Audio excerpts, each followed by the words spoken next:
আসুন, বসুন। কি নাম তোমার? এমপি মানে কি?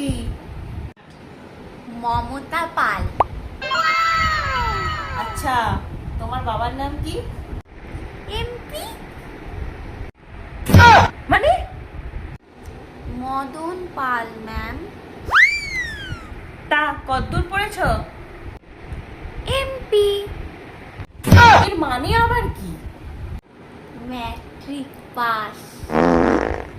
কি কারণে চাকরির দরকার? MP money problem. আপনি এখন আসুন। কিন্তু আমার রেজাল্টটা ম্যাম। এমপি মানে